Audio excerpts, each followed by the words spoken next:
¿Cuándo fue la última vez que te quedaste en silencio y no tuviste miedo? Piensa en ese instante sin música, sin notificaciones, sin la necesidad de mostrar nada, solo tú, tus pensamientos, y un espacio vacío que exige respuesta. Esa pregunta no es retórica, es el punto de partida de una transformación moral, que contra la corriente de nuestras costumbres, Arthur Schopenhauer propuso hace casi 2 siglos. Entender la soledad como una virtud, como una prueba de valor interior. No se trata de una elegía al aislamiento, sino de una proposición exigente. La vida buena no es solo la que se valida afuera, sino la que se sostiene en la soledad. Schopenhauer llegó a afirmar, en el tono seco y contundente que lo caracteriza, que la soledad es la suerte de los espíritus excepcionales. Eso no es un elogio retórico, sino una redefinición de la moralidad. Pasar de una ética fundada en la mirada ajena y la conformidad social a una ética de la integridad interna y la autonomía reflexiva. Si te interesa pensar sin distracciones y explorar lo que la soledad puede hacer por tu carácter, quédate un momento con esto. Suscríbete si quieres acompañar esta serie de ensayos sobre pensamiento crítico. Vivimos en una cultura que convierte el ruido en refugio. Las pantallas ofrecen una sucesión ininterrumpida de estímulos y aprobaciones inmediatas. Me gusta, comentario, historia, nuevo episodio. Esa circulación constante de atención actúa como anestesia, amortigua el vacío interior, disimula la falta de fondo. No es casual que muchas personas huyan de comer solas, que teman pasar una tarde sin planes, o que sientan vergüenza si su teléfono no vibra. La sociabilidad se vuelve una medida de valor. Cuantos más vínculos visibles, mayor parece el estatus. Cuantas más fiestas y escapadas, más parece que la vida es plena. Pero detrás de esa imagen puede no haber profundidad, sino una preocupación por el efecto que producimos y no por lo que somos. La consecuencia no es solo superficialidad. Cuando externalizamos nuestra validación, delegamos la tarea moral más importante, conocernos y responder por nosotros mismos. La compañía constante puede convertirse en dependencia. La búsqueda de aprobación reemplaza a la exigencia interior. En ese escenario, la soledad es percibida como una falla, como un defecto social a corregir con nuevas conexiones, likes o citas. Schopenhauer lo invierte. Afirma que la capacidad de disfrutar de la propia compañía, de permanecer solo sin sentirse amenazado, es indicador de una fortaleza moral y espiritual. La soledad, entonces, deja de ser un síntoma y pasa a ser ejercicio. Para entender por qué esto tiene implicaciones morales, conviene reparar en una distinción que Schopenhauer subraya, y que debería resultarte inquietante. El sabio frente al hombre vulgar. El hombre vulgar necesita compañía como quien necesita drogas para soportar el tedio de su propia vida. La presencia de otros le confirma, le distrae, le protege de la mirada interior que podría confrontarlo con su insignificancia. El sabio, por el contrario, no teme la ausencia ajena porque ha desarrollado un contenido interno. Puede sentarse en silencio durante horas sin que el mundo lo aburra. Su mundo interno es suficiente. Esa capacidad no surge por accidente. Es producto de disciplina intelectual y de una renuncia consciente. No es autoindulgencia ni sofisticación superficial. Es trabajo sobre sí. Cuando Schopenhauer habla de la soledad como suerte, no se refiere a un estado fortuito o caprichoso, sino a una condición que exige elección y coraje. Elegir la soledad implica renunciar al aplauso, al reconocimiento fácil, a la comodidad de la aprobación colectiva. Renunciar duele, es pérdida de prestigio, es luto por el tiempo y la emoción que antes estaban dedicados a la construcción de una imagen. Esa renuncia, sin embargo, es la única que posibilita una vida auténtica. No por ascetismo puro, sino porque obliga a la honestidad. Sin espectadores, ya no puedes fingir. La moral deja de ser performativa, se convierte en responsabilidad hacia tu propia coherencia interior. Es útil no idealizar la imagen. Schopenhauer no propone un retiro monástico del resto de la humanidad, ni una misantropía que desprecia al vecino. Su proposición es selectiva y crítica. La soledad debe producir independencia interior, que a su vez permite elegir mejor las relaciones. Una persona que ha aprendido a estar sola no necesita compañía para validar su valor, por ello puede optar por vínculos más auténticos y menos utilitarios. La autonomía interior facilita la compasión consciente. Quien no depende de los otros para sentirse entero, puede ofrecer compañía libre de necesidad, más generosa y menos posesiva. Pero para que la soledad opere como virtud, es necesario entenderla como práctica, no como etiqueta. Es aquí donde la propuesta de Schopenhauer conecta con hábitos concretos y, si lo admites, con pequeños experimentos que puedes comenzar hoy. La disciplina de la soledad requiere ejercicios que fortalezcan tu capacidad de permanecer contigo sin huir. Por ejemplo, programa periodos regulares sin notificaciones. Deja el teléfono en otra habitación durante una tarde. Comprométete a leer un libro por 1 hora sin interrupciones. Escribe en un cuaderno lo que emerge cuando nadie te dice qué debes sentir. Estos son entrenamientos de atención y resistencia emocional. No prometen sabiduría automática, pero te ofrecen la condición necesaria para encontrarte con ella. Otra práctica útil es el retiro breve.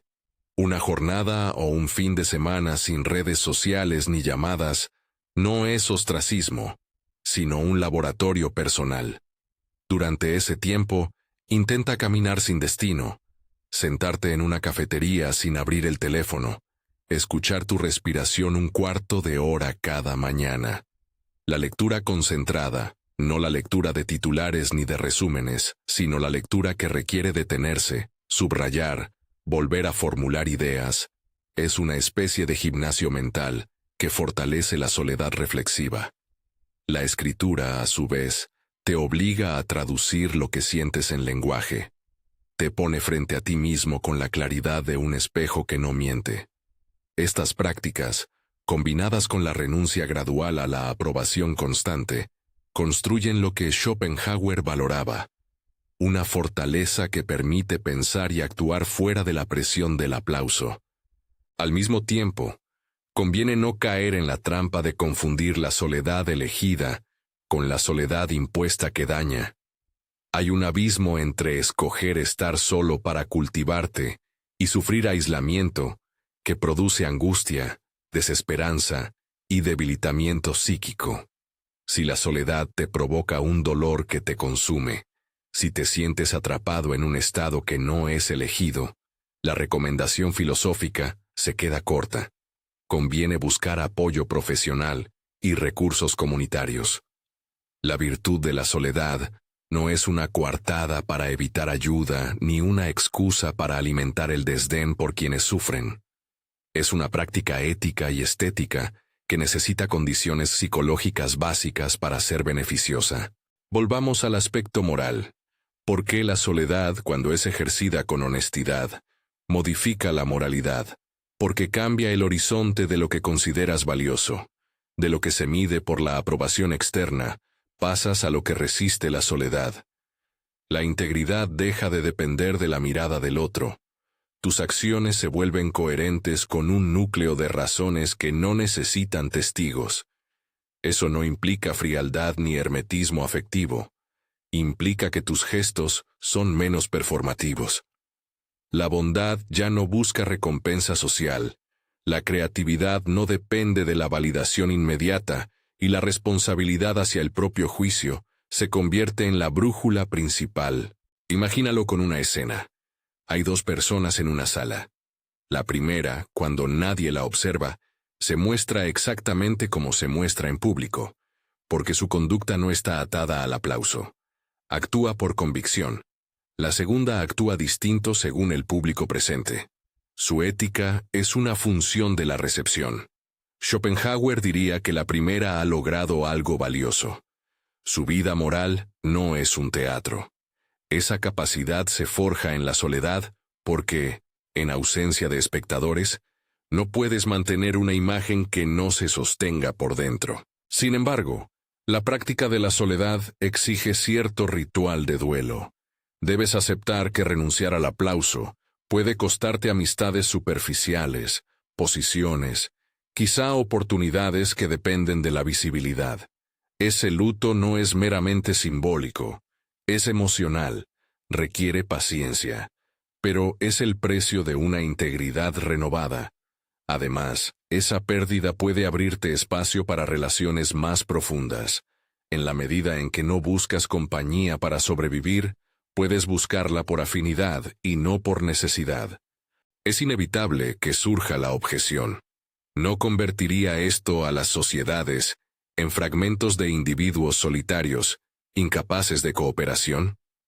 No necesariamente. Schopenhauer no propone la eliminación del tejido social. Propone un cambio en el fundamento moral que rige las relaciones. Si la autonomía interior se generalizara, es plausible imaginar comunidades donde las relaciones sean más auténticas, menos instrumentales. Personas que valoran su soledad no son menos capaces de colaborar. Al contrario, colaboran porque lo desean, no porque lo necesitan para sostener una identidad frágil. La sociedad no se convierte en aislamiento masivo. Se transforma en redes construidas sobre elección y responsabilidad. Hay también matices de estilo que conviene destacar. La soledad virtuosa no tiene que ser solemne ni austera. Puede ser alegre, creativa, juguetona. La soledad del artista no es sufrimiento puro, es un terreno fértil donde nacen ideas. El silencio puede ser música. Pero para que esa alegría florezca, antes hay trabajo duro. Leer sin tocar el teléfono, pensar sin el refugio de la conversación constante, aceptar la molestia inicial de un yo sin espejos. A menudo, el primer encuentro con la soledad es incómodo porque nos muestra vacíos. Ese momento es decisivo. Puedes huir hacia la distracción o quedarte y cavar. Quedarse es la opción más temida, pero también la más prometedora. No es raro que los malentendidos con Schopenhauer lo hayan presentado como un misántropo. La lectura simple pasa por alto que su crítica a la sociedad era, en fondo, una llamada a la lucidez. No buscaba destruir la compañía humana, quería curar sus falsedades. En ese sentido, la soledad que él propuso es terapéutica, pero de un tipo que no sustituye la medicina clínica.